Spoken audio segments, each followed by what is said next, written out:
Hello everyone, एक बार फिर से स्वागत है आपका अपने यूट्यूब चैनल साइंस गुरु रवि में। गाइज, आज मैं एक नए चैप्टर की शुरुआत करने वाला हूं। चैप्टर का नाम है रिप्रोडक्टिव सिस्टम अर्थात प्रजनन तंत्र। सबसे पहले इस चैप्टर के बारे में समझते हैं और आज की इस क्लास में मैं आपको पढ़ाने वाला हूं मेल रिप्रोडक्टिव सिस्टम के बारे में अर्थात नर प्रजनन तंत्र के बारे में। चलो भैया, सबसे पहले चैप्टर के बारे में समझ लेते हैं कि एक्चुअली में चैप्टर का मतलब क्या है। चैप्टर का नाम क्या है? रिप्रोडक्टिव सिस्टम, यानी कि प्रजनन तंत्र। अब तक हमने बहुत सारे सिस्टम के बारे में पढ़ा, जैसे कि हमने डाइजेस्टिव सिस्टम पढ़ा, सर्कुलेटरी सिस्टम पढ़ा, स्केलेटल सिस्टम के बारे में पढ़ा, एक्सीलेटरी सिस्टम के बारे में पढ़ा। वैसे ही आज मैं आपको एक नए सिस्टम के बारे में पढ़ाने वाला हूं। उस सिस्टम का नाम है रिप्रोडक्टिव सिस्टम अर्थात प्रजनन तंत्र। सिस्टम जो शब्द है इसका मतलब होता है ग्रुप ऑफ ऑर्गन्स, यानी कि अंगों का समूह है। सिस्टम का मतलब क्या होता है? सिस्टम का मतलब होता है ग्रुप ऑफ ऑर्गन्स, यानी कि अंगों का समूह है, अंगों का समूह है। और रिप्रोडक्टिव का मतलब होता है रिप्रोडक्शन। रिप्रोडक्शन यानी कि प्रजनन। तो ऐसे अंगों का समूह है जो रिप्रोडक्शन में हेल्प करता है। ऐसे अंगों के समूह को क्या कहा जाता है? ऐसे अंगों के समूह को कहा जाता है रिप्रोडक्टिव सिस्टम, यानी कि प्रजनन तंत्र। अब हमारे दिमाग में एक सिंपल सा क्वेश्चन आता है कि भाई रिप्रोडक्शन का मतलब क्या है, प्रजनन का मतलब है क्या? तो हमारी जैसी प्रजाति का निर्माण करना, हमारी जैसी जाति का निर्माण करना, जाति कह दीजिए आप, प्रजाति कह दीजिए आप, या फिर संतान कह दीजिए, एक ही बात है, का निर्माण करना क्या कहलाता है? निर्माण करना क्या कहलाता है? प्रजनन कहलाता है, रिप्रोडक्शन कहलाता है। यानी कि हम जो है वो हमारी जैसी जाति का निर्माण करते हैं। हमारे जो बच्चे बच्चियां होती है वो हमारे जैसे होती है। गाय ले लीजिए एक एग्जाम्पल। गाय जो होती है वो अपने समान अपनी प्रजाति का निर्माण करती है, अपनी जाति का निर्माण करती है। भैंस जो होती है वो अपने समान बच्चे पैदा करती है। टाइगर में देख लीजिए आप, हिरण में देख लीजिए, खरगोश में देख लीजिए। रिप्रोडक्शन जरूरी है, प्रजनन जरूरी है। अगर आप प्रजनन नहीं करते हो तो भैया कहीं ना कहीं आपकी जो जाति है वो धरती से विलुप्त हो जाएगी। अपने व्यवहार को प्रबल रखने के लिए ये जो प्रजनन है, ये जो रिप्रोडक्शन है, ये करना जरूरी है। तो हमारी जैसी जाति का निर्माण करना ही क्या कहलाता है? रिप्रोडक्शन कहलाता है। जिस प्रोसेस से होती है उसी प्रोसेस को कहा जाता है रिप्रोडक्शन, यानी कि प्रजनन। अब ये जो प्रजनन होता है ये दो प्रकार का होता है। कितने प्रकार का होता है? दो प्रकार का होता है, ध्यान से समझना। एक होता है सेक्सुअल रिप्रोडक्शन, यानी कि लैंगिक प्रजनन, और एक होता है एसेक्सुअल रिप्रोडक्शन, यानी कि अलैंगिक प्रजनन। इनके बारे में मैं आपको डिटेल में बाद में पढ़ाऊंगा। फिलहाल इतना याद कर लीजिए कि जो सेक्सुअल रिप्रोडक्शन है, यानी कि जो लैंगिक प्रजनन है, इसमें नए जीव की उत्पत्ति के लिए, यानी कि नए जीव के निर्माण के लिए दो जनक की आवश्यकता होती है। कितने जनक की आवश्यकता होती है? दो जनक की आवश्यकता होती है। एक आवश्यकता होती है मेल की और एक आवश्यकता होती है फीमेल की। ठीक है। और एसेक्सुअल रिप्रोडक्शन में, अलैंगिक प्रजनन में भैया एक ही जनक की आवश्यकता होती है। यहां से रेलवे में बहुत सारे क्वेश्चन पूछे गए। अभी 2024 की जो एग्जाम हुई थी, आरआरबी, एएलपी, सीबीटी फर्स्ट हुआ था। सीबीटी 2 की एग्जाम डेट डाल चुकी थी, लेकिन टेक्निकल इशू की वजह से 19-20 को पेपर होना था, वो नहीं हो पाया और अभी डेट डाली नहीं है। ठीक है, टेक्नीशियन में आपने देखा, टेक्नीशियन फर्स्ट में और टेक्नीशियन थर्ड में यहाँ से क्वेश्चन पूछे गए हैं लैंगिक प्रजनन से, यानी कि एसेक्सुअल रिप्रोडक्शन से। आरआरबी जेईई में भी पूछे गए हैं। तो ये चैप्टर इंपॉर्टेंट माना जाता है, एसेक्सुअल रिप्रोडक्शन। जब ये चैप्टर समाप्त हो जाएगा उसके बाद में मैं आपको अलग से एसेक्सुअल रिप्रोडक्शन के बारे में पढ़ाऊंगा। इसी चैप्टर में पढ़ाया जाता है रिप्रोडक्टिव सिस्टम में, लेकिन इसके बारे में हम अलग से पढ़ेंगे। अब देखो, ये जो सेक्सुअल रिप्रोडक्शन है, मैंने कहा कि इसमें दो जनक की आवश्यकता होती है, एक मेल की और एक फीमेल की, एक नर की, एक मादा की, एक पुरुष की और एक महिला की। ठीक है, इतनी बात क्लियर है। अब हम जो पढ़ते हैं वो हमारे रिप्रोडक्टिव सिस्टम के बारे में पढ़ते हैं। तो अगर आपसे क्वेश्चन पूछा जाए कि मानव में किस प्रकार का रिप्रोडक्टिव सिस्टम होता है, यानी कि किस प्रकार का रिप्रोडक्शन होता है, किस प्रकार का प्रजनन होता है, अगर आपसे क्वेश्चन पूछा जाए तो बता देना जो ह्यूमन होते हैं उनमें भैया सेक्सुअल रिप्रोडक्शन होता है, लैंगिक प्रजनन होता है। तो हम हमारे रिप्रोडक्शन यानी कि प्रजनन के बारे में पढ़ेंगे। हम किसके बारे में पढ़ेंगे? हम हमारे प्रजनन के बारे में पढ़ेंगे, यानी कि हम हमारे जैसी जो नई संतान की उत्पत्ति होती है कि नहीं, उसमें हमारे शरीर के कौन कौन से अंग भाग लेते हैं, उन सभी के बारे में पढ़ेंगे। ये जो अंग हमारे नए जीव के निर्माण की उत्पत्ति के लिए जो अंग सहायक होते हैं, उन सभी अंगों के समूह को क्या कहा जाता है? रिप्रोडक्टिव सिस्टम कहा जाता है, प्रजनन तंत्र कहा जाता है। अब मैंने कहा कि भैया सेक्सुअल रिप्रोडक्शन में दो जनक की आवश्यकता होती है, एक मेल की होती है और एक फीमेल की होती है। तो मेल में हम मेल के रिप्रोडक्टिव ऑर्गन्स के बारे में पढ़ेंगे और फीमेल में हम फीमेल के रिप्रोडक्टिव ऑर्गन्स के बारे में पढ़ेंगे, है कि नहीं है? तो सबसे पहले मैं आपको पढ़ाने वाला हूं मेल रिप्रोडक्टिव सिस्टम, यानी कि नर प्रजनन तंत्र। उसके बाद में आपको पढ़ाऊंगा फीमेल रिप्रोडक्टिव सिस्टम, फिर आगे की कहानी मैं आपको बाद में बताऊंगा। ठीक है, इंपॉर्टेंट है भैया ये चैप्टर, याद रखना, ऐसे बहुत सारे क्वेश्चन पूछे जाते हैं। इन सब के बारे में मैं वापस पढ़ाने वाला हूं डिटेल में, सेक्सुअल रिप्रोडक्शन के बारे में, सेक्सुअल रिप्रोडक्शन के बारे में बहुत अच्छे से पढ़ाऊंगा। बस अभी मेरा मतलब इसको इतना बताना था कि आपको इस चैप्टर के बारे में समझ में आ जाए कि एक्चुअली में इस चैप्टर में हम पढ़ने किसके बारे में पढ़ने वाले हैं, ये चीज आपको समझ में आ जाए। ध्यान से समझना, डायग्राम की सहायता से सारी चीजें समझाने वाला हूँ, बहुत मजा आ जाएगा भैया अगर आपने एक क्लास देख ली। तो मैं कह रहा हूँ कि मेल रिप्रोडक्टिव सिस्टम से अगर ये क्लास आपने पूरी देख ली, जो भी 1 घंटे की होती है, कितने भी मिनट की होती है, अगर ये क्लास आपने पूरी देख ली भैया तो गारंटी के साथ वादा है, अगर प्रीवियस ईयर के पेपर उठा करके देख लेना, क्वेश्चन उठा करके देख लेना, सारे के सारे क्वेश्चन आपके हो जाएंगे, यानी कि आप उन क्वेश्चन को सोल्व कर सकते हो। ठीक है, इनको सबको मिटा दूं मैं। ओके भैया, अब मेल रिप्रोडक्टिव सिस्टम आप हेडिंग लगा लीजिए। भाई सिंपल भाषा में हमें समझना है, चीजें रटनी नहीं है, चीजें रटोगे तो भूल जाओगे, है कि नहीं है? तो बस हमें तो चीजें समझनी है। अब हेडिंग क्या लगाओगे आप? हेडिंग लगा लीजिए भैया male reproductive system, male reproductive system, यानी कि नर प्रजनन तंत्र। अब देखो ध्यान से समझना, मैंने आपको सिस्टम का मतलब बताया था, सिस्टम का मतलब बताया था कि सिस्टम का मतलब क्या होता है?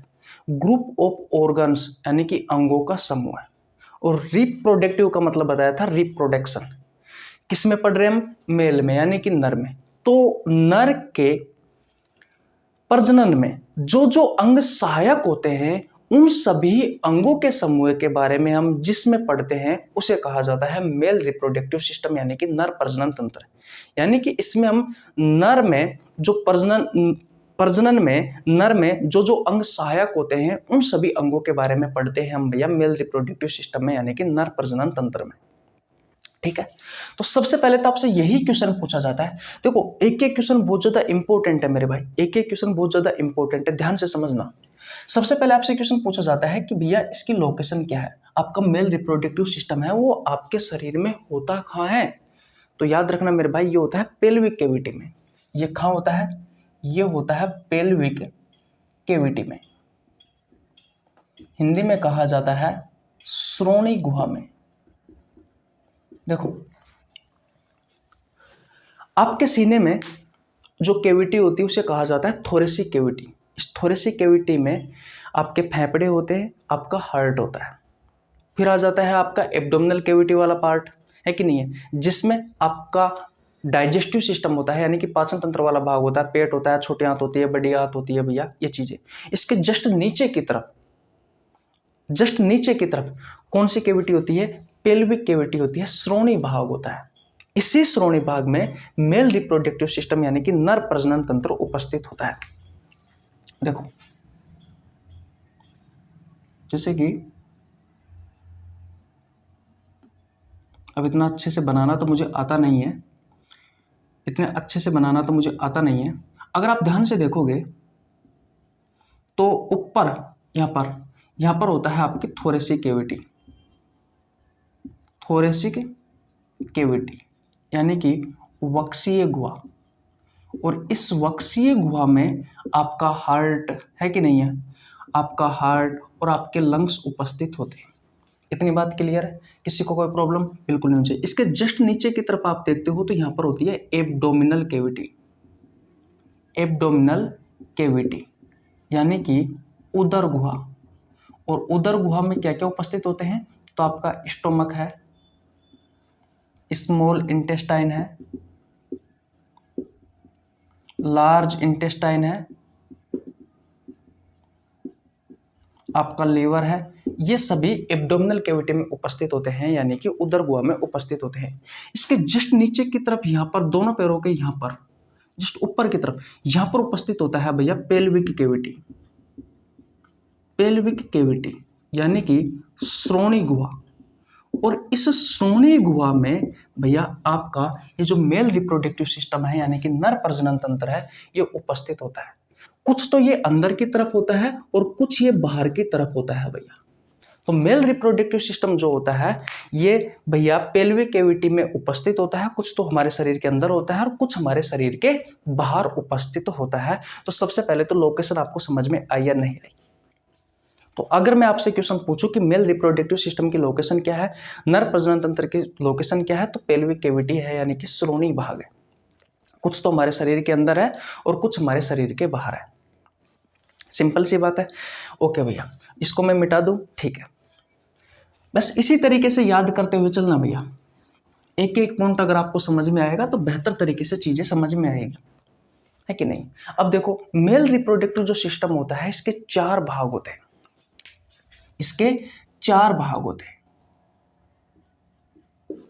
देखो भैया, पहला कौन सा है? पहला है प्राथमिक अंग। तो प्राथमिक अंग क्या होता है भैया? तो यह वह अंग है जिसमें किसका निर्माण होता है?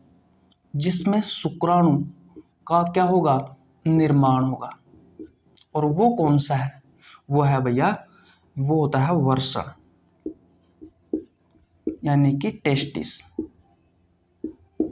वो कौन सा है? वो होता है भैया, वो होता है वर्षण यानी कि टेस्टिस। ये मैंने स्पेलिंग गलत लिख दी ना इसकी, वो होता है टेस्टिस। इतनी बात क्लियर है? तो प्राथमिक अंग वह अंग होता है जिसमें शुक्राणु का निर्माण होता है और वो होता है टेस्टिस, ठीक है। नंबर 2 पर कौन सा जाएगा? नंबर 2 पर आ जाएगा सहायक अंग। ये सहायक अंग वह अंग होते हैं जो शुक्राणु के लिए रास्ता बनाते हैं। मेरी बातों को ध्यान से समझना मेरे भाई, जो शुक्राणु के लिए रास्ता बनाते हैं, जो शुक्राणु के लिए क्या बनाएंगे? जो शुक्राणु के लिए रास्ता बनाएंगे। अरे भाई, रास्ते का निर्माण करेगा ना। जो अंग शुक्राणु के रास्ते का निर्माण करते हैं ऐसे अंग होते हैं भैया सहायक अंग। इसमें पहला कौन सा है? पहला है वर्षण जालिका यानी कि रेटे टेस्टिस। दूसरा कौन सा है? शुक्र वाहिकाएं या फिर शुक्र वाहिनी।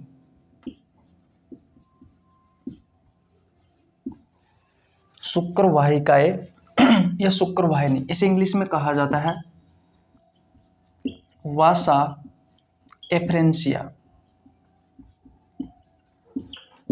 एफ्रेंसिया। तीसरा आता है भैया अधिवर्षण। तीसरा कौन सा आता है? अधिवर्षण एपिडाइडमिस। इनको याद कर लेना, बहुत ज़्यादा इंपॉर्टेंट, डायरेक्ट यहाँ से क्वेश्चन पूछे जाते हैं। और चौथा आता है भैया शुक्रवाहक, वास डेफरेंस।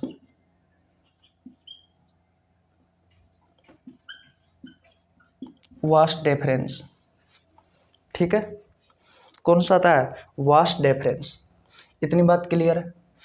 तो प्राथमिक अंग और सहायक अंग समझ में आ गए। प्राथमिक अंग में शुक्राणुओं का निर्माण होता है, वो होता है वृषण यानी कि टेस्टिस। इन सब के बारे में डिटेल में पढ़ने वाले हैं। अभी तो मैं आपको सिर्फ बता रहा हूँ कि आपका नर प्रजनन तंत्र होता है वो इन इन अंगों से मिलकर के बना हुआ होता है। सहायक अंग में ऐसे अंग आते हैं जो शुक्राणु के लिए रास्ता बनाते हैं। तीसरा होता है भैया सहायक ग्रंथियां। सहायक ग्रंथियां, ये जो सहायक ग्रंथियां होती है ना मेरे भाई, ये शुक्राणु के साथ में जैसे कि एंजाइम मिला देगी, कैल्शियम का निर्माण कर देगी, यानी कि कैल्शियम मिला देगी, है कि नहीं है, स्राव करती है ये ग्रंथियां। अभी मैं आपको बताऊंगा सहायक ग्रंथियां जो शुक्राणु के साथ में कैल्शियम, एंजाइम, फ्रक्टोज, एक पारदर्शी स्नेहक का स्राव करती है। तो ये सभी मिलकर के सीमन यानी कि वीर्य का निर्माण करते हैं। अब वो कौन कौन सी है भैया? तो नंबर 1 पर है शुक्राशय। नंबर 1 पर कौन सा है? शुक्राशय, यानी कि सेमिनल वेसिकल। सेमिनल वेसिकल पहला कौन सा है? सेमिनल वेसिकल है भैया शुक्राशय। सेमिनल वेसिकल पहला है शुक्राशय। दूसरा है प्रोस्टेट, ये ग्रंथि है शुक्राशय सेमिनल वेसिकल। दूसरा है प्रोस्टेट ग्रंथि।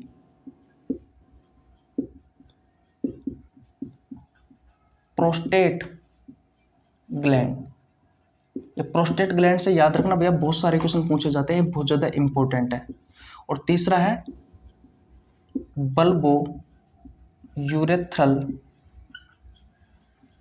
ग्लैंड। ये 3 ग्रंथियां होती है भैया।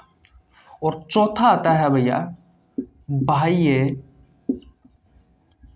जनेंद्रिया।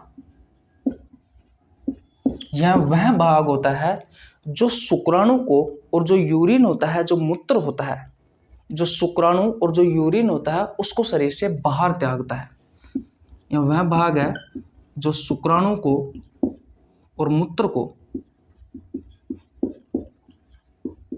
शरीर से बाहर डालता है, शरीर से बाहर निकालता है, यानी कि इसी बाह्य जनेंद्रिय से होकर के जो शुक्राणु है और मूत्र है वो शरीर से बाहर जाता है।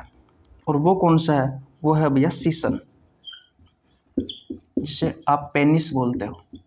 बताओ, तो ये 4 भाग होते हैं भैया आपके मेल रिप्रोडक्टिव सिस्टम के। पहला है प्राथमिक अंग जो शुक्राणु का निर्माण करता है, वो है भैया टेस्टिस। दूसरा होते हैं सहायक अंग जो शुक्राणु के लिए रास्ता बनाते हैं, जैसे कि वसन जालिका, रेटेटेस्टिस, शुक्रवाहिका या शुक्रवाहिनी, लेकिन इसे वासा एफरेंसिया कहा जाता है। तीसरा होता है अधिवसन से एपिडाइडमिस कहा जाता है। चौथा होता है शुक्रभाग जिसे आप वास्ट डेफरेंस कहते हो, है कि नहीं है। और तीसरा होता है सहायक ग्रंथियां। सहायक ग्रंथि कौन कौन सी है? शुक्राशय है, प्रोस्टेट ग्रंथि है, वो बल्बुरेथ्रल ग्लैंड है कि नहीं है। और चौथी ये सहायक ग्रंथियां क्या करती है? तो याद रखना मैंने क्या कहा था, ये शुक्राणु में जब शुक्राणु का शुभ शुक्राणु बाहर निकलता है तो उस समय सेक्सुअल इंटरकोर्स के तहत जब शुक्राणु बाहर जाता है, अभी मैं आपको पढ़ाऊंगा किस रास्ते से जाता है, तो शुक्राणु बाहर जाता है तो ये जो शुक्राशय, प्रोस्टेट ग्रंथि, ये जो बल्बुरेथ्रल ग्लैंड होती है, ये भैया शुक्राणु के साथ में कुछ चीजों का स्राव करती है, जैसे कि कैल्शियम का, फ्रक्टोज का, एंजाइम का, एक पारदर्शी स्नेहक होता है। इन सभी चीजों का ये सभी जो ग्रंथियां होती है ना, ये भैया स्राव करती है शुक्राणु, ताकि शुक्राणु जो होता है वो मेल बॉडी से फीमेल बॉडी तक अच्छे से पहुंच सके, फीमेल के रिप्रोडक्टिव ऑर्गन्स तक बहुत अच्छे से पहुंच सके। क्योंकि वहां जाकर के शुक्राणु को क्या करना होता है? फर्टिलाइजेशन, यानी कि जो अंडाणु होता है उसके साथ में जुड़ना होता है। उसके लिए उसको गति चाहिए, एनर्जी चाहिए। तो एनर्जी किससे मिलेगी? फ्रक्टोज से मिलेगी, है कि नहीं। रास्ता चिकना होना चाहिए ताकि वो अच्छे से जा सके। है कि नहीं है। उन सभी चीज़ों के बारे में बाद में बात करेंगे, पहले बस इनका मतलब समझिए। और चौथा होता है बाह्य जननेंद्रिय, जिसमें हम जिसकी सहायता से शुक्राणु और जो यूरिन होता है, शुक्राणु और जो यूरिन होता है वो शरीर से बाहर निकलता है, वो होता है सीसन, जो सेक्सुअल इंटरकोर्स के प्रोसेस में भी भाग लेता है। ये एक मस्कुलर ऑर्गन होता है। इन सब के बारे में हम बाद में चर्चा करेंगे। तो पहले तो मुझे बताओ कि सारी चीज़ें आपको समझ में आई या नहीं आई। देखो मेरे भाई, सिर्फ एक बार पढ़ाऊंगा, अगर एक बार आपने समझ लिया ना तो जिंदगी में कभी नहीं भूलोगे। कोई सा भी क्वेश्चन आ जाए मेल रिप्रोडक्टिव सिस्टम से, आपका बिल्कुल भी नहीं छूटने वाला है। तो पहली चीज मैंने आपको लोकेशन बताई कि जो मेल रिप्रोडक्टिव सिस्टम होता है उसकी लोकेशन क्या है, पेल्विक कैविटी है, यानी कि श्रोणि भाग है। दूसरा, मैंने इसके 4 भाग होते हैं, जैसे कि प्राथमिक अंग है, सहायक अंग है, सहायक ग्रंथि है और बाह्य जननेंद्रिय है। ये सभी अंग मिलकर के भैया किसका निर्माण करते हैं, मेल रिप्रोडक्टिव सिस्टम का निर्माण करते हैं। सिस्टम का मतलब होता है ग्रुप ऑफ ऑर्गन्स, अंगों का समूह है, और रिप्रोडक्टिव का मतलब होता है रिप्रोडक्शन में हेल्प करते हैं। तो ऐसे अंगों का समूह है जो नर के रिप्रोडक्शन में हेल्प करते हैं, ऐसे अंगों के समूह को कहा जाता है मेल रिप्रोडक्टिव सिस्टम। तो कौन कौन से हैं वो अंग जो मेल के रिप्रोडक्टिव में हेल्प करते हैं, रिप्रोडक्शन में हेल्प करते हैं? शुक्राणु है, वर्षण है, वर्षण जालिका है, शुक्रवाहिका है, अधिवर्षण है, शुक्रवाहक है, शुक्राशय है, प्रोस्टेट ग्रंथि है, बल्बोयूरेथ्रल ग्लैंड है और सीसन है। ये सभी अंग मिलकर के मेल रिप्रोडक्टिव सिस्टम का यानी कि नर प्रजनन तंत्र का निर्माण करते हैं। इतनी बात क्लियर है? किसी को कोई प्रॉब्लम यहाँ तक? अब देखो, सिंपल सा क्वेश्चन पूछा जाता है आपसे, निम्न में से कौन सा नर प्रजनन तंत्र का भाग है, या निम्न में से कौन सा नर प्रजनन तंत्र का भाग नहीं है? ये नर प्रजनन तंत्र के भाग आपको ये याद करने पड़ेंगे। कल की क्लास में मैं आपको फीमेल रिप्रोडक्टिव सिस्टम के अंग पढ़ाने वाला हूं, यानी कि मादा प्रजनन तंत्र के अंग पढ़ाने वाला हूं कि मादा प्रजनन तंत्र में कौन कौन से अंग सहायक होते हैं। जैसे कि ओवरी होता है वहां पर, यूट्रस यानी कि गर्भाशय होता है वहाँ पर, फेलोपियन ट्यूब होती है वहाँ पर। तो उन सभी अंगों के बारे में पढ़ाने वाला हूँ। तो इनको मिक्स करके मेल रिप्रोडक्टिव सिस्टम के अंग और फीमेल रिप्रोडक्टिव सिस्टम के अंगों को मिक्स करके आपसे क्वेश्चन पूछ लिया जाता है डायरेक्ट कि निम्न में से कौन सा मेल रिप्रोडक्टिव सिस्टम का भाग है, या निम्न में से कौन सा मेल रिप्रोडक्टिव सिस्टम का भाग नहीं है, निम्न में से कौन सा फीमेल रिप्रोडक्टिव सिस्टम का भाग है, निम्न में से कौन सा फीमेल रिप्रोडक्टिव सिस्टम का भाग नहीं है। तो ये सारी चीज़ों के बारे में आपको पता होना जरूरी है। तो सबसे पहले आपका काम क्या है, इन सबके नाम याद करना। नाम अपने आप याद हो जाएंगे, मैं करवाऊंगा ना भैया, काहे टेंशन ले रहे हो। इन सब के बारे में डिटेल में पढ़ेंगे तो सारी चीजें ऐसे कैसे ही याद हो जाएगी। एक क्लास में आपको मेल रिप्रोडक्टिव सिस्टम कंप्लीट करना है, दूसरी क्लास में आपको फीमेल रिप्रोडक्टिव सिस्टम कंप्लीट करना है। इतनी बात क्लियर है? स्क्रीनशॉट ले लीजिए भैया, अब हम एक एक के बारे में पढ़ेंगे। बताओ भैया, ये चीजें याद है यहाँ तक? किसी को प्रॉब्लम बिल्कुल नहीं होनी चाहिए। ओके, मिटा देता हूं। अब इन सब के बारे में हम एक एक करके पढ़ने वाले हैं, ठीक है? इन सब के बारे में हम एक एक करके पढ़ने वाले हैं। ध्यान से समझना भैया, ध्यान से समझना। सारी चीजें डायग्राम की सहायता से समझाने वाला हूं। कॉपी पेन छोड़ दीजिए। अगर आपने कॉपी पेन से अगर आप नोट्स बना रहे हो ना तो बहुत मजा आने वाला है। देखो, ये कोई आदमी है भैया, ठीक है?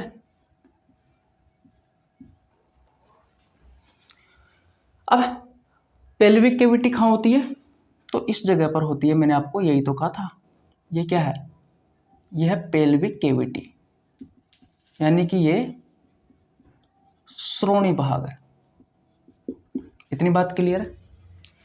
इस पेल्विक कैविटी में श्रोणि भाग में दोनों पैरों के बीच में एक भैया थैलीनुमा लटकी हुई संरचना होती है। इस थैलीनुमा लटकी हुई संरचना को क्या बोला जाता है? इसे बोला जाता है वर्षण कोश। इसे क्या बोला जाता है? वर्षण कोश बोला जाता है। इंग्लिश में कहा जाता है स्क्रोटम या फिर स्क्रोटल सेक। बताओ, कोई दिक्कत? तो क्या इस थैलीनुमा संरचना का डायग्राम में अलग से बना दूं आपको समझाने के लिए? ओके, ध्यान से समझना मेरी बातों को, क्योंकि यहीं पर ही बहुत सारी चीजें मैं आपकी क्लियर करवा दूंगा।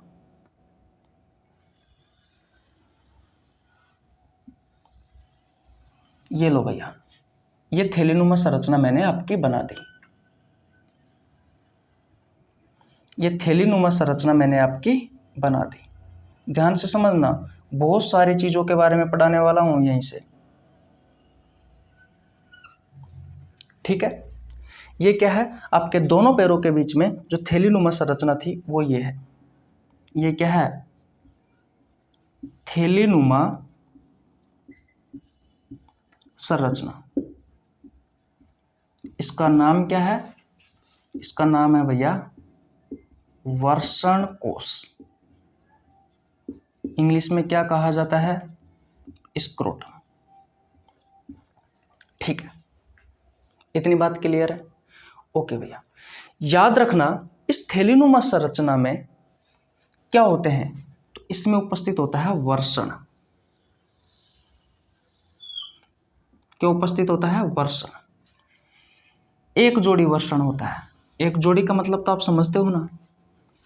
इसमें क्या उपस्थित होता है, वर्षण, यानी कि टेस्टिस। बताओ, इस टेस्टिस के बारे में मैंने आपको बताया है क्या, बिल्कुल बताया है। प्राथमिक अंग था वर्षण टेस्टिस, जिसमें किसका निर्माण होता है, जिसमें शुक्राणु का निर्माण होता है।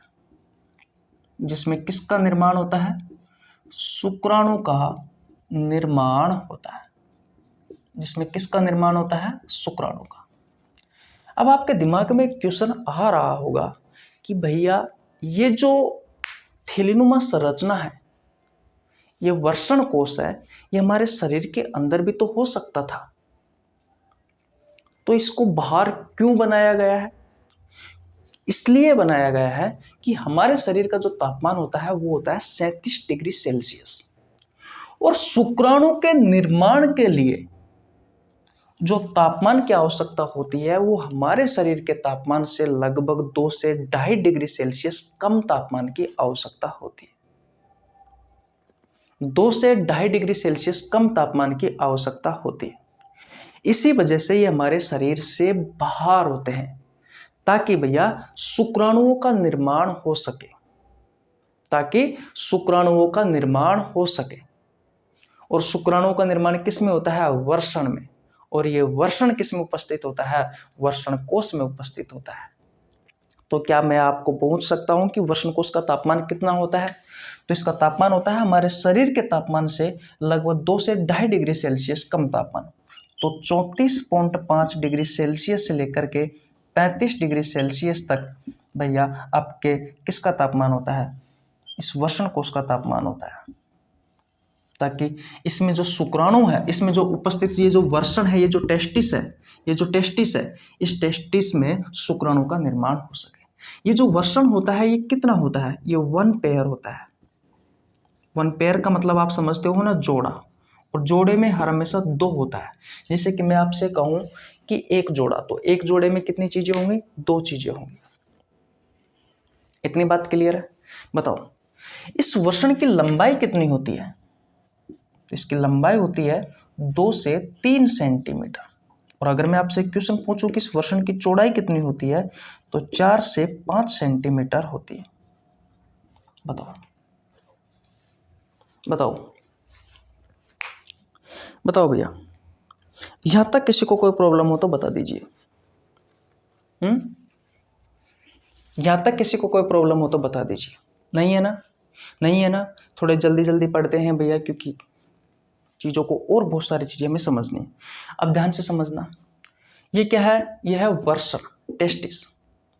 जब इसका अनुप्रस्थ काट निकाला जाता है, यानी कि अंदर से इसे काट करके देखा जाता है, तब आपको कैसा दिखाई देता है, उसके बारे में मैं आपको यहाँ पर चीज़ें बताने वाला हूँ। तो जब आप इसे अंदर से काट करके देखते हो, इस वर्षण को, इस टेस्टिस को, तो आपको लगभग ऐसे कक्ष दिखाई देते हैं। मैंने यहां पर 3 बनाए हैं, इस तरफ भी ऐसे ही होंगे, लेकिन एक्चुअली में कक्ष कितने होते हैं, ये जो कक्ष है ये कितने होते हैं, ये कक्ष होते हैं भैया लगभग 250। एक वर्षण में कितने कक्ष होते हैं, ये 3 बनाए हैं, वैसे मैंने 250 कक्ष होते हैं। और इन 250 कक्ष को क्या कहा जाता है, वर्षणपालिका कहा जाता है। वर्षणपालिका, इसे मैं मिटा दूं, इसे मैं मिटा दूं।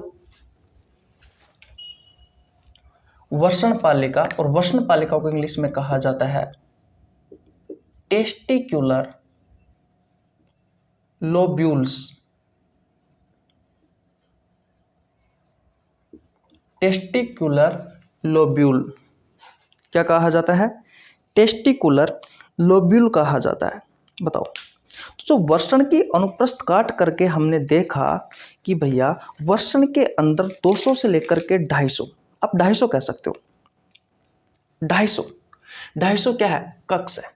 और इन 250 कक्ष को कहा जाता है भैया वर्षणपालिका, यानी कि टेस्टिकुलर लोब्यूल कहा जाता है, टेस्टिकुलर लोब्यूल्स कहा जाता है। ओके भैया, अब देखो प्रत्येक कक्ष में इसे आपको 2 से लेकर के 3 नली दिखाई देती है। किसी में 2 दिखाई देगी तो किसी में आपको 3 दिखाई देगी। और इन्हें क्या कहा जाता है? इन्हें कहा जाता है शुक्र जनक नलिका। इंग्लिश में कहा जाता है सेमनीफेरस ट्यूब्यूल। Seminiferous tubules. बताओ, सेमनीफेरस ट्यूब्यूल्स कहा जाता है। क्या कहा जाता है? सेमनीफेरस ट्यूब्यूल्स कहा जाता है। क्या कहा जाता है? Seminiferous tubule.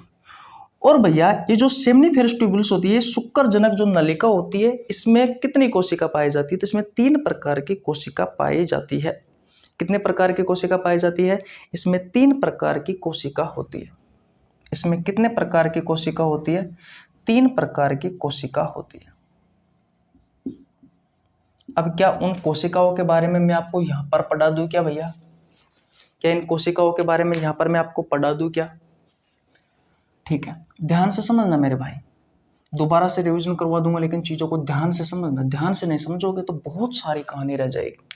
पहली होती है जर्म सेल या स्पर्मेटोगोनिया,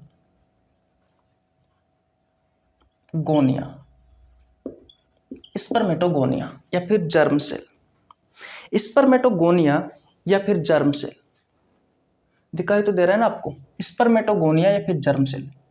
इसे नर जर्म कोशिका भी कहा जाता है। क्या कहा जाता है? नर जर्म कोशिका कहा जाता है। ठीक है, तो एक्चुअली में ये जो नर जर्म कोशिका होती है, यही किसका निर्माण करती है? यही शुक्राणु का निर्माण करती है। यही शुक्राणु का निर्माण करती है। तो अगर आपसे कोई क्वेश्चन पूछा जाए कि भैया शुक्राणु का निर्माण कहाँ होता है, और ऑप्शन में अगर टेस्टिस ना हो, तो फिर आप किसे ढूंढोगे? या तो आपको जर्म सेल मिलेगी, या फिर स्पर्मेटोगोनिया सेल मिलेगी, या फिर हिंदी में नर जर्म कोशिका मिलेगी। इन्हीं नर जर्म कोशिकाओं में ही भैया किसका निर्माण होता है? शुक्राणु का निर्माण होता है। इन्हीं नर जर्म कोशिकाओं में किसका निर्माण होता है? शुक्राणु का निर्माण होता है। मैं आपको धीरे इस वजह से पढ़ा रहा हूं ताकि आपको बहुत अच्छे से चीजें समझ में आए और दोबारा मुझे बताने की आवश्यकता ना पड़े। ठीक है, इसमें जो शुक्राणु का निर्माण होता है वो याद रखना अर्धसूत्री विभाजन के द्वारा होता है। ये क्वेश्चन पूछा जा सकता है, अर्धसूत्री विभाजन द्वारा होता है। अगर आप कहोगे तो बता भी देंगे कि किस तरीके से शुक्राणुओं का निर्माण होता है नर जर्म कोशिकाओं में। दूसरी होती है भैया सर्टोली कोशिका, सर्टोली सेल। सर्टोली कोशिका, और सर्टोली कोशिका क्या करती है? तो शुक्राणु को पोषण प्रदान करती है। जो शुक्राणु होता है उस शुक्राणु को पोषण देने का काम करती है। शुक्राणु को पोषण देने का काम करती है। ठीक है, ओके। और तीसरी होती है यहां पर भैया लीडिंग सेल, हिंदी में लीडिंग सेल लिखा जाता है, लीडिंग कोशिका। और ये जो लीडिंग कोशिका होती है मेरे भाई याद रखना, इस लीडिंग कोशिकाओं में मेल हार्मोन का निर्माण होता है। और मेल हार्मोन कौन सा होता है? तो टेस्टोस्टेरोन हार्मोन होता है, टेस्टोस्टेरोन हार्मोन होता है, जो मेल के रिप्रोडक्टिव ऑर्गन्स होते हैं उनकी ग्रोथ में हेल्प करता है। कौन? ये टेस्टोस्टेरोन हार्मोन किस में हेल्प करता है? मेल के रिप्रोडक्टिव ऑर्गन्स में हेल्प करता है भैया। फटाफट दोबारा से मैं आपका रिवीजन करवाता हूं। सबसे पहले बताओ कि यहां तक की चीज आपको समझ में आई या नहीं आई, यहां तक की चीजें आपको समझ में आई या नहीं आई। यहां तक की चीज समझ में आ गई ना, तो आगे आपको समझने में कोई प्रॉब्लम नहीं आएगी। ध्यान से समझना, पेल्विक कैविटी में मेल रिप्रोडक्टिव सिस्टम का कुछ भाग आपके शरीर के अंदर होता है और कुछ आपके बाहर होता है। अगर आप बाहर देखते हो तो दोनों पैरों के जस्ट नीचे एक थैलीनुमा संरचना लटकी हुई रहती है, शीशन के जस्ट नीचे की तरफ। उस थैलीनुमा संरचना को कहा जाता है वर्ण कोश, स्क्रोटम या स्क्रोटल सेक, जिसका तापमान 34.5 डिग्री सेल्सियस लेकर के 35 डिग्री सेल्सियस के आसपास होता है। क्यों होता है? ये जो तापमान होता है ये हमारे शरीर के तापमान का लगभग 2 से लेकर के 2.5 डिग्री सेल्सियस कम तापमान है। इसलिए कम होता है क्योंकि भैया इसमें उपस्थित होता है टेस्टिस, एक जोड़ी, जिसकी लंबाई 2 से 3 सेंटीमीटर होती है और चौड़ाई 4 से 5 सेंटीमीटर होती है। इसमें शुक्राणुओं का निर्माण होता है और शुक्राणुओं के निर्माण के लिए हमारे शरीर के तापमान से लगभग 2 से लेकर के 2.5 डिग्री सेल्सियस कम तापमान की आवश्यकता होती है। चीजें समझ में आ रही है? ओके। फिर जब हमने इस टेस्टिस को, इस वृषण का अनुप्रस्थ काट करके देखा तो हमें भैया इस तरीके से गोल गोल से 250 कक्ष दिखाई दिए, जो मैंने आपको 3 बनाए हैं यहाँ पर। इन कक्ष को कहा जाता है वृषण पालिका यानी कि टेस्टिकुलर ल्यूब्यूल। जब इस टेस्टिकुलर ल्यूब्यूल में और अच्छे से देखा गया तो आपको शुक्रजनक नलिकाएं यानी कि सेमनीफेरस ट्यूब्यूल्स दिखाई दी। प्रत्येक कक्ष में 2 से लेकर के 3 ये भैया शुक्रजनक नलिका थी, ये सेमनीफेरस ट्यूब्यूल्स थी।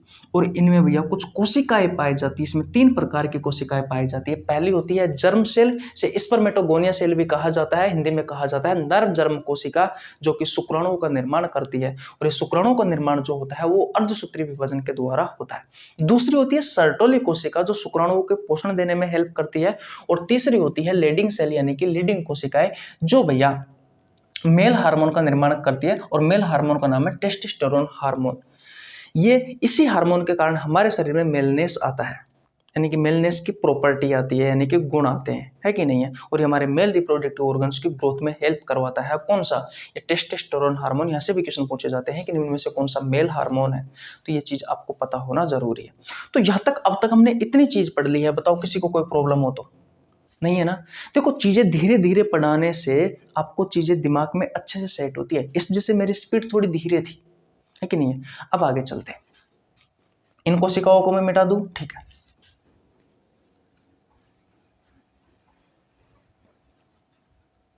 दोबारा चर्चा नहीं करूंगा भैया इन कोशिकाओं के बारे में, मैंने आपको 2 बार पढ़ा दिया है, क्योंकि चीजें मुझे बहुत सारी पढ़ानी है। आगे देखो, ये जो शुक्रजनन नलिका है ये आगे जाकर के इसे एक जाल सा बनाती है भैया। ये आगे जाकर के एक जाल सा का निर्माण करती है। ये से एक जाल का निर्माण करती है भैया, ठीक है? ये इसने क्या बनाया है? एक जाल बनाया है। और ये जो जाल बना है भैया, इसी जाल को क्या कहा जाता है? इस जाल को क्या कहा जाता है? इस जाल को क्या कहा जाता है? तो यहाँ पे लिख दूं, किसी को कोई प्रॉब्लम तो नहीं है ना? है कि नहीं है? यहाँ पे लिख देता हूं, किसी को कोई प्रॉब्लम तो नहीं है ना? इसे कहा जाता है वर्षण जालिका। इसे क्या कहा जाता है? इसे वर्षण जालिका कहा जाता है। अब सहायक अंग आ गए भैया, और सहायक अंग क्या करते हैं? शुक्राणु के लिए रास्ता बनाते हैं। क्योंकि भैया जो स्पर्मेटोगोनिया या जर्म सेल थी, नर जर्म कोशिका थी, उन नर जर्म कोशिकाओं में शुक्राणु का निर्माण हो चुका है। सर्टोली कोशिकाओं ने शुक्राणुओं को पोषण प्रदान किया था, और जो लीडिंग सेल थी उसने टेस्टोस्टेरोन हार्मोन का निर्माण किया था। तो जब शुक्राणु का निर्माण हो चुका है तो अब भैया शुक्राणु बाहर जाएगा। अब भैया शुक्राणु जो होता है वो बाहर जाएगा। तो मैंने कहा था कि हम सहायक अंग जो होते हैं वो शुक्राणु के लिए रास्ता बनाते हैं। सहायक अंग जो होते हैं वो शुक्राणु के लिए रास्ता बनाते हैं। तो वर्षण जालिका यानी कि रेटे टेस्टिस, ये भैया ये जो शुक्रजनक नलिका होती है, सेमनीफेरस ट्यूब्यूल्स होती है, ये आगे जाकर के एक जाल बनाती है और इस जाल को क्या कहा जाता है? इस जाल को कहा जाता है वसन जालिका रेटिटेस्टिस। इस जाल से कुछ ट्यूब सी इस तरीके से निकली हुई रहती है, इस तरीके से। और ये जो ट्यूब होती है, इन ट्यूब को क्या कहा जाता है? इन ट्यूब को कहा जाता है भैया शुक्रवाहिका। शुक्रवाहिकाएं, वाहिनियां, इंग्लिश में कहा जाता है वासा एफरेंसिया, वासा एफरेंसिया। तो अब ध्यान से समझना, ये जो वर्षण जालिका है, इस वर्षण जालिका का काम क्या है कि शुक्रजनक नलिकाओं में जो शुक्राणु का निर्माण हुआ है, उस शुक्राणुओं को ये जो वर्षण जालिका होती है, ये शुक्रवाहिका तक पहुंचाती है, शुक्रवाहिका तक पहुंचाती है। और शुक्रवाहिकाओं का काम क्या है? तो ये जो वर्षण दिखाई दे रहा है ना आपको, ये पूरा क्या है? ये वर्षण की संरचना है। तो इस वर्षण के ऊपर आपको एक संरचना और दिखाई देती है, इस तरीके से। इस तरीके से वर्षण के ऊपर एक उभरी हुई और संरचना आपको दिखाई देती है। और ये जो उभरी हुई संरचना होती है, ये क्या होता है? क्या इसका नाम मैं यहाँ पे लिख दूं क्या? इसको मैं मिटा ही देता हूँ यार, ताकि यहाँ पर भाई एक को समझा दूंगा तो दोनों भी समझ में आ जाएगा ना, तो दोनों की कहानी सेम होती है कि नहीं है? तो ये जो उभरी हुई संरचना होती है, ये होता है अधिवर्षण। ये क्या है? यह है अधिवर्षण, यानी कि एपिडाइडमिस। और अधिवर्षण में क्या होता है? अधिवर्षण में शुक्राणु स्टोर होते हैं। लिख लेना ये चीजें। अधिवर्षण में क्या होता है? इस अधिवर्षण में शुक्राणु स्टोर होते हैं। इसमें क्या होता है? इसमें शुक्राणु स्टोर होते हैं, लेकिन ये अस्थायी रूप से होते हैं। तो आपसे क्वेश्चन पूछा जाता है कि शुक्राणु अस्थायी रूप से कहाँ स्टोर होते हैं? तो भैया अधिवर्षण में होते हैं। ठीक है, इतनी बात क्लियर है। मैच्योर भी यही होते हैं, शुक्राणु परिपक्व भी इसी जगह पर होते हैं। तो ये चीज भी लिख लेना, अगर आपसे कभी क्वेश्चन पूछा जाए कि शुक्राणु परिपक्व कहाँ होते हैं, तो एपिडाइडमिस में होते हैं, अधिवर्षण में होते हैं। अब भैया सेक्सुअल इंटरकोर्स के तहत, यानी कि संभोग की प्रक्रिया के दौरान ये शुक्राणु जो होते हैं वो बाहर निकलते हैं। तो भैया इस अधिवर्षण से एक ट्यूब और निकली हुई रहती है, और इस ट्यूब को क्या कहा जाता है? इसे कहा जाता है शुक्रवाह, यानी कि वास डेफरेंस। और ये क्या काम करता है ये शुक्रवाह? तो जो मूत्र मार्ग होता है, उस मूत्र मार्ग तक पहुंचाने का काम करता है। किसको? शुक्राणुओं को। क्योंकि ये किसको लेकर के जाता है? ये भैया शुक्राणुओं को लेकर के जाता है। तो शुक्राणुओं को मूत्र मार्ग तक पहुंचाने का काम करता है। बताओ, ये पहले डायग्राम की कहानी भैया क्लियर हो चुकी है। अगर ये चीज आपको समझ में आ गई तो आगे तो कुछ नहीं है। हमने अब तक टेस्टिस यानी कि वर्षण के बारे में पढ़ा, वर्षण कोश के बारे में पढ़ा, उसके अलावा हमने रेटिटेस्टिस यानी कि वर्षण जालिका के बारे में पढ़ा जो सहायक अंग थे, और वासा एफरेंसिया यानी कि शुक्रवाहिकाओं के बारे में पढ़ा, एपिडाइडमिस यानी कि अधिवर्षण के बारे में पढ़ा, और वास डेफरेंस यानी कि शुक्रवाह के बारे में पढ़ा। इसके अलावा हमने दो चीजों के बारे में और पढ़ा, एक वर्षण पालिका के बारे में जो टेस्टिकुलर लिब्यूल्स कहा जाता है, और एक हमने पढ़ा शुक्रजनक नलिकाओं के बारे में सेमनीफेरस ट्यूब्यूल्स कहा जाता है। एक बार और रिवीजन करवाता हूं मेरे भाई, ध्यान से समझ लेना। मैं कह रहा हूं जिंदगी में आपको देखने की आवश्यकता भी नहीं पड़ेगी मेरे भाई, अगर आपने ये चीज समझ ली ना तो मेरे भाई। अगर एक बार आपने ये चीजें समझ ली ना तो जिंदगी में कभी भी आपको मेल रिप्रोडक्टिव सिस्टम दोबारा पढ़ने की आवश्यकता नहीं पड़ेगी। मैं आपसे फिर कोशिश कर रहा हूं, मेरी भावनाओं को दोबारा से समझना, मेरी बातों को दोबारा से समझना। मैं क्या कहना चाह रहा हूं, सबकी नजर बोर्ड पर होनी चाहिए मेरे भाई। अगर आप सबकी नजर बोर्ड पर रहेगी तो फिर चीजें आपको बेहतर तरीके से समझ में आएगी, नहीं तो बिल्कुल भी समझ में नहीं आएगी।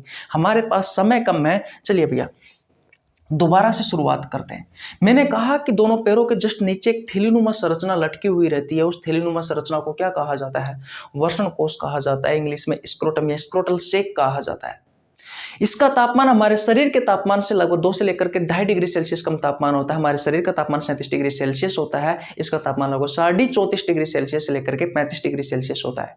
क्यों होता है? क्योंकि इसमें टेस्टिस वर्षण उपस्थित होता है, ये वर्षण उपस्थित होता है। और वर्षण जो होते हैं भैया, जो टेस्टिस होते हैं, इसमें शुक्राणु का निर्माण होता है। शुक्राणु के निर्माण के लिए हमारे शरीर से कम 2 से लेकर के 2.5 डिग्री सेल्सियस कम तापमान की आवश्यकता होती है।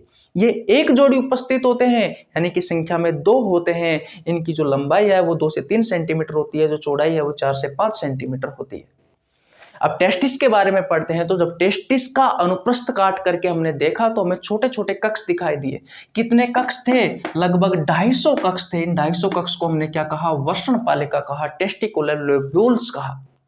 इस टेस्टिकुलर लोब्यूल्स को जब और अच्छे से देखा गया तो इसमें हमने देखा कि प्रत्येक वर्षण पालिका में, प्रत्येक टेस्टिकुलर लोब्यूल्स में 2 से 3 की संख्या में क्या उपस्थित थी? ऐसी डक्ट थी जिन्हें क्या नाम दिया हमने? शुक्रजनक नलिका कहा, सेम्निफेरस ट्यूब्यूल्स कहा। ये जो सेम्निफेरस ट्यूब्यूल्स है, इसमें 3 प्रकार की कोशिका थी। जर्म सेल, जिसे स्पर्मेटोगोनिया सेल भी कहा जाता है, जिसमें शुक्राणु का निर्माण हो रहा था अर्धसूत्री विभाजन के तहत। दूसरी सर्टोली कोशिका थी जो शुक्राणु को पोषण प्रदान कर रही थी। तीसरी कौन सी कोशिका थी? तीसरी लीडिंग सेल थी, जिसे लीडिंग कोशिका भी कहा जाता है, जो भैया मेल हार्मोन का निर्माण कर रही थी। मेल हार्मोन का नाम है टेस्टोस्टेरोन हार्मोन, और टेस्टोस्टेरोन हार्मोन जो होता है वो मेल के रिप्रोडक्टिव ऑर्गन्स की ग्रोथ करने में सहायक होता है। बताओ, चीजें यहां तक क्लियर है या नहीं है? सबसे पहले तो मुझे बता दीजिए मेरे भाई, चीजें क्लियर है ना? चीजें क्लियर है ना? ओके, आगे चलते हैं। जब ये शुक्रजनक नलिकाएं आगे जाकर के एक जाल नुमा संरचना का निर्माण करती है तो इसे कहा जाता है वर्षण जालिका, रेटेटेस्टिस कहा जाता है। और वर्षण जालिका से कुछ डक्ट आगे निकली हुई रहती है, जिन्हें कहा जाता है, जिन्हें क्या कहा जाता है? जिन्हें वसा एफरेंसिया कहा जाता है, शुक्रवाहिका कहा जाता है। तो ये वर्षण जालिका क्या काम करती है? वर्षण जालिका क्या काम करती है? शुक्रजनक नलिकाओं में जो शुक्राणु का निर्माण हुआ है उसे वसा एफरेंसिया शुक्रवाहिकाओं तक पहुंचाने का काम करती है। बात आती है शुक्रवाहिका क्या काम करती है, तो शुक्रवाहिका इन वर्षण जालिकाओं से शुक्राणुओं को कहां पहुंचाती है? इस एपिडाइडमिस में, इस अधिवर्षण में पहुंचाती है। अधिवर्षण में शुक्राणु स्टोर होते हैं, अस्थायी रूप से स्टोर होते हैं। यहाँ पर इनका परिपक्व होता है, यहाँ पर मैच्योर होते हैं। इतनी बात क्लियर है। और यहां से जब ये सेक्सुअल इंटरकोर्स के तहत शुक्राणु शरीर से बाहर जाते हैं, उस समय इस अधिवर्षण से शुक्रवाहक की सहायता से, वास्ट डिफरेंस की सहायता से ये भैया शुक्राणु जो होते हैं ये मूत्र मार्ग तक पहुंचते हैं। अब मूत्र मार्ग के बाद की कहानी हम आगे पढ़ने वाले हैं भैया नेक्स्ट डायग्राम में। तो बताओ, ये सारी चीजें क्लियर है? ये सारी चीजें क्लियर है? यही आपके नोट्स है भैया, नोट्स बना लेना, यहाँ से ही क्वेश्चन पूछे जाते हैं। मेरी बातों को ध्यान से समझोगे तो सारी कहानी समझ में आ जाएगी, खुद नोट्स बनाना मजा आ जाएगा। स्क्रीनशॉट ले लीजिए। मैं स्लाइड चेंज कर देता हूं, नेक्स्ट डायग्राम की ओर चलते हैं। चलिए भैया, ओके, बताओ, ले लिया स्क्रीनशॉट आपने? ले लिया स्क्रीनशॉट आपने? किसी को यहां तक कोई प्रॉब्लम बिल्कुल नहीं होनी चाहिए। ध्यान से समझना मेरी बात को, मजा आ जाएगा भैया। अब मैंने मिटा रहा हूं इनको भैया, पूरी एनसीईआरटी पढ़ा रहा हूं मैं आपको, पूरी एनसीईआरटी पढ़ा रहा हूं मैं। कह रहा हूं कोई सी भी एग्जाम दे लेना, एक भी क्वेश्चन नहीं छूटेगा। पर आप किस तरीके से नोट्स बनाते हो और किस तरीके से चीजें याद रखते हो, ये आपके ऊपर है। देखो भैया, एक डायग्राम और बनाते हैं, एक डायग्राम और बनाते हैं।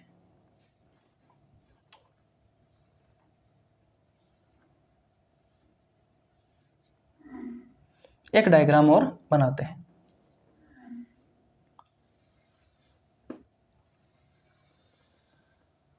देखो, ये क्या है? ये है आपका मूत्राशय।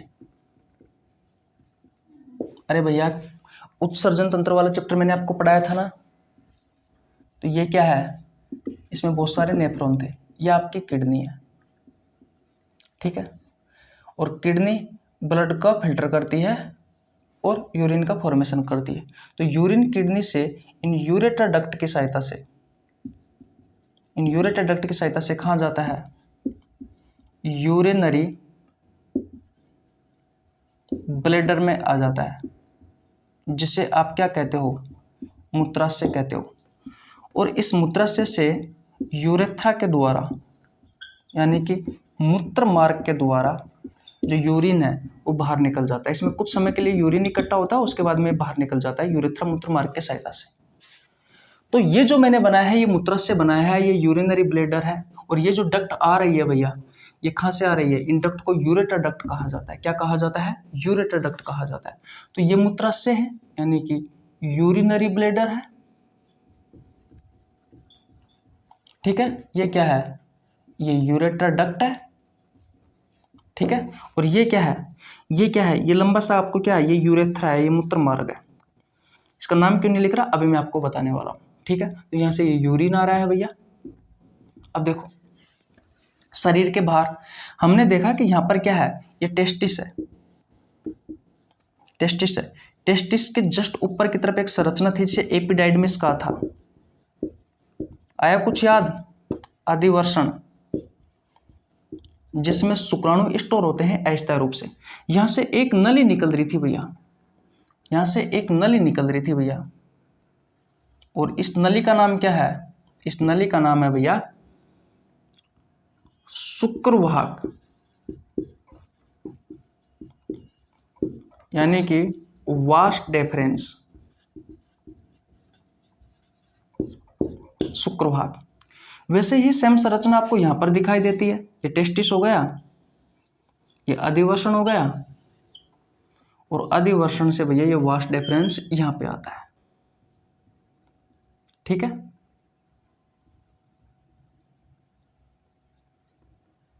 ठीक है,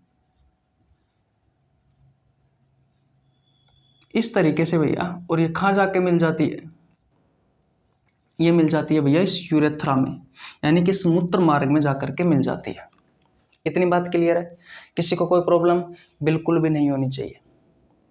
यहां तक तो कहानी समझ में आ रही है ना। अब क्या होता है भैया, अब क्या होता है, अब यहां पर आपको सहायक ग्रंथियां देखने को मिलेगी। तो सबसे ये जो यूरेथ्रा होता है, ये जो मूत्राशय होता है ना, मूत्राशय, इसके पास में यहां पर एक जोड़ी ग्रंथि होती है भैया। इस तरीके से आपको डायग्राम में देखने को मिलेगी ये,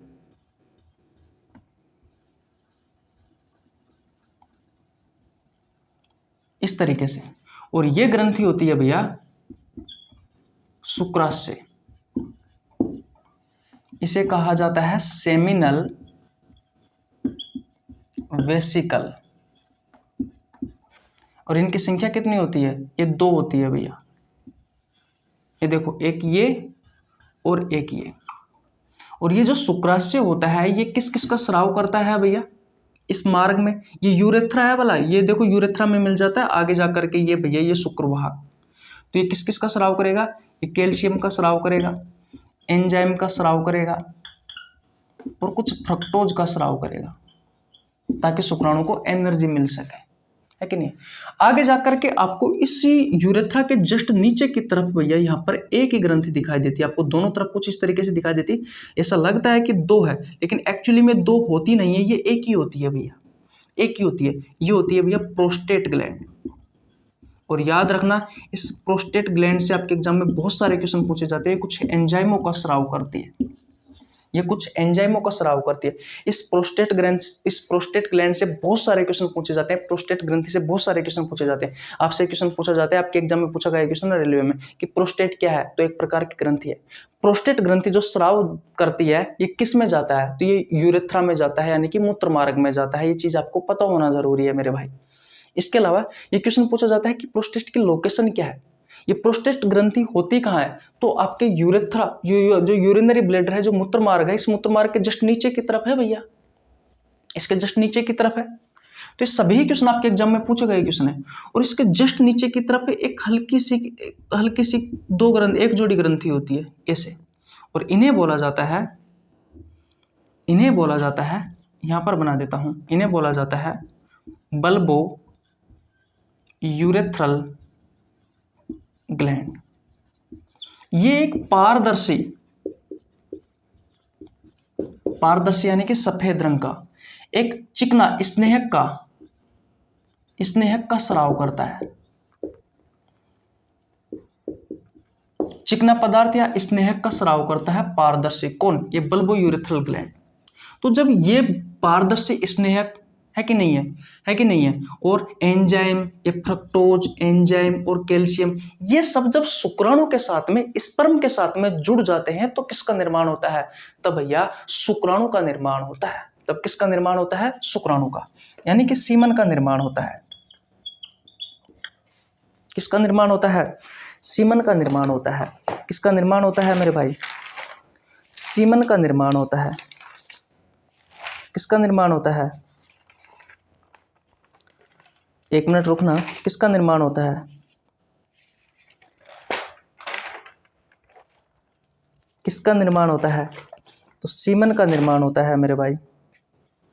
ठीक है, स्पेलिंग सही कर लीजिए, मैं स्पेलिंग ही देख रहा था यार।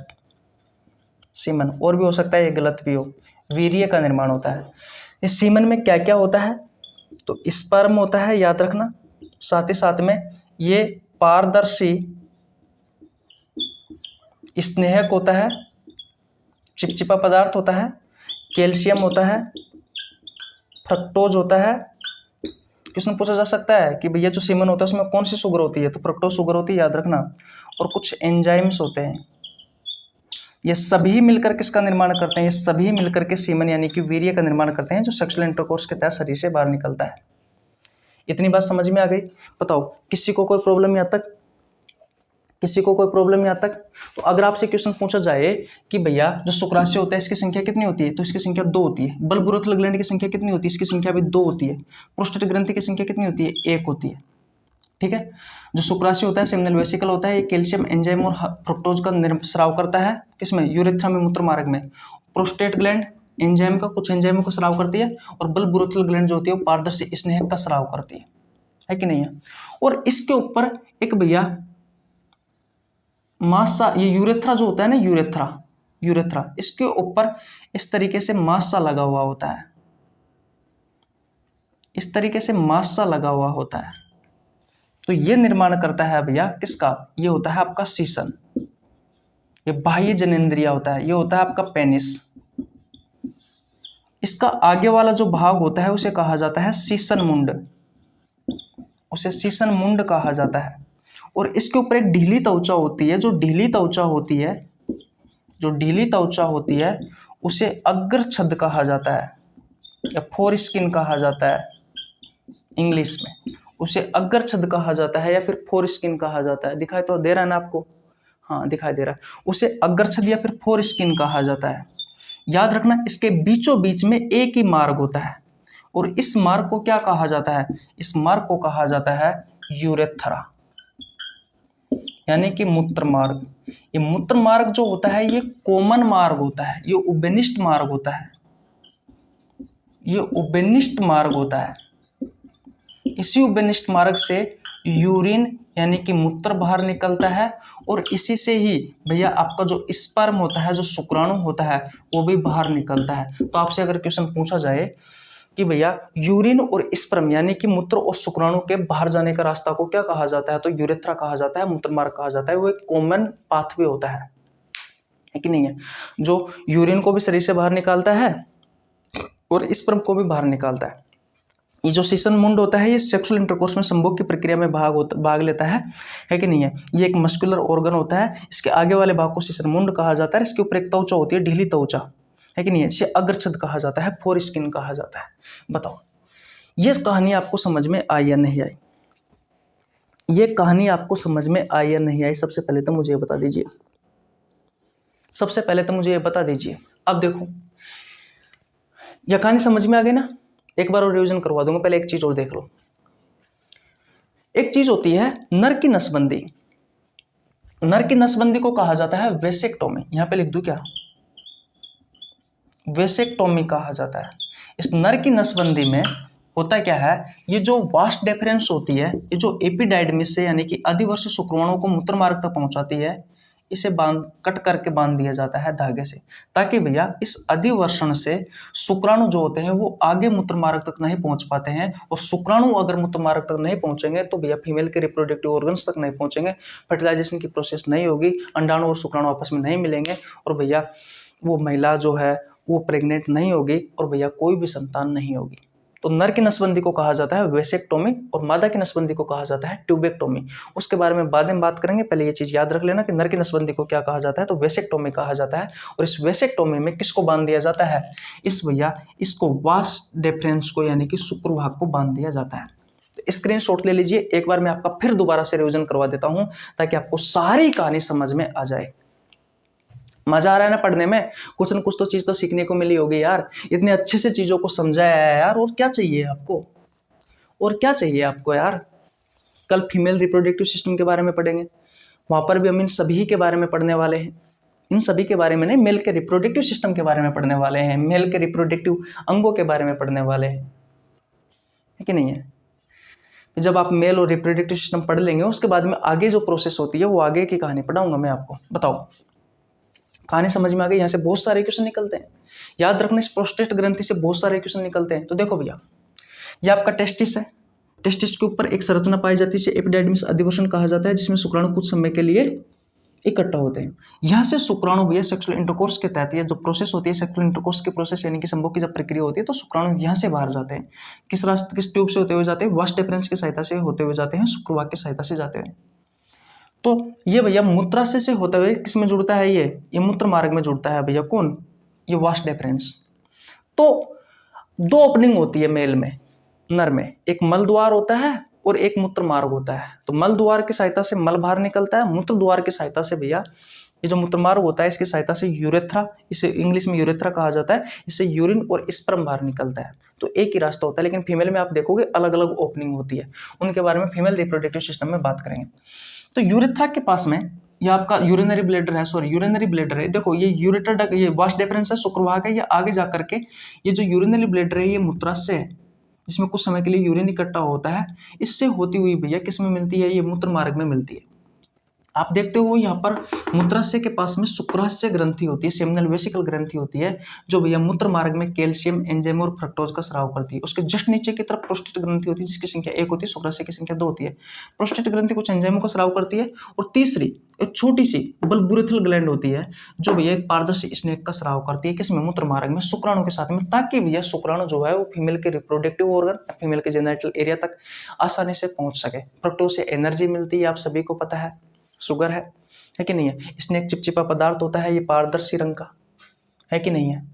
ये चिपचिपा पदार्थ इस वजह से होता है ताकि शुक्राणु भाई फीमेल के जेनिटल एरिया तक पहुंच रहा है तो ताकि आसानी से पहुंच सके।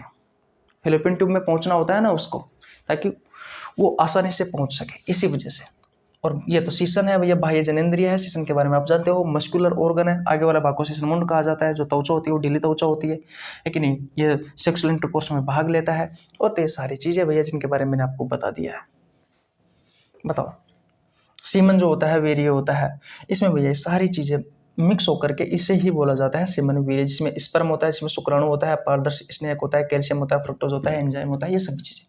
अगर आपने मेरी चीज़ों को ध्यान से सुनी है और ध्यान से नोट्स बनाए हैं, तो मैं गारंटी के साथ वादा करता हूं आप किसी भी एग्जाम की तैयारी कर रहे हो, आपके एग्जाम में एक भी क्वेश्चन नहीं छूटेगा। तो आज हमने मेल रिप्रोडक्टिव सिस्टम के बारे में पढ़ा, यहाँ पर आपका मेल रिप्रोडक्टिव सिस्टम कंप्लीट हो जाता है। देखो यार, चीजें आपको समझनी पड़ेगी, नोट्स आपको बनाने पड़ेंगे, है कि नहीं है। चीजों को इतने अच्छे से समझ लो ना, ताकि आप अपनी भाषा में नोट्स बना सको। सारी एनसीईआरटी सिखाई है, एनसीईआरटी पढ़ोगे ना तो कुछ समझ में नहीं आएगा। ये भी तो देखो ना, कितनी अच्छी चीजें बताई है। कल हम फीमेल रिप्रोडक्टिव सिस्टम के बारे में पढ़ेंगे, उसके बाद में हम आपको आगे पढ़ाएंगे। बहुत सारी चीज़ों के बारे में बताना, टेंशन मत करो। अगर आपने मेल रिप्रोडक्टिव सिस्टम और फीमेल रिप्रोडक्टिव सिस्टम दोनों के बारे में पढ़ लिया ना इन पहले 2 क्लासों में, तो फिर कोई दिक्कत वाली बात नहीं है, फिर वो चैप्टर ईजी हो जाता है आप सबके लिए, ठीक है।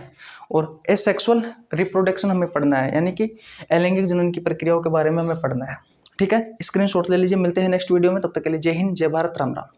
वीडियो को लाइक कर देना भैया, और टेलीग्राम चैनल ज्वाइन नहीं किया तो टेलीग्राम चैनल ज्वाइन कर लेना, क्योंकि हर रोज वहाँ पर ग्रुप डी के लिए मैं 25 क्वेश्चन का, जिसमें फिजिक्स, केमिस्ट्री और बायोलॉजी के क्वेश्चन होते हैं, वहाँ पर टेस्ट करवाता हूँ शाम 7 बजे। रेलवे से संबंधित और भी अन्य कॉम्पिटिटिव एग्जाम से संबंधित जो जरूरी सूचना होती है वो मैं आपको वहाँ डालता रहता हूँ। बहुत सारे स्टूडेंट जुड़े हुए हैं, बहुत सारों को फायदा मिलता है भैया, तो आपको भी मिलेगा, जुड़िए हमारे साथ। और बायोलॉजी पढ़नी है सभी प्रतियोगी परीक्षाओं के लिए तो कोई दिक्कत नहीं है, आप बैठे रहिए भैया हमारे साथ, जुड़ते रहिए। आपको सभी चैप्टर मैंने करवा रखे हैं, पहले भी करवा रखे हैं, अब नए सिरे से मैंने चैप्टर स्टार्ट कर रखे हैं, कोई दिक्कत वाली बात नहीं है। ओके, तो मिलते हैं नेक्स्ट वीडियो में, तब तक के लिए जय हिंद, जय भारत, राम राम, बाय बाय।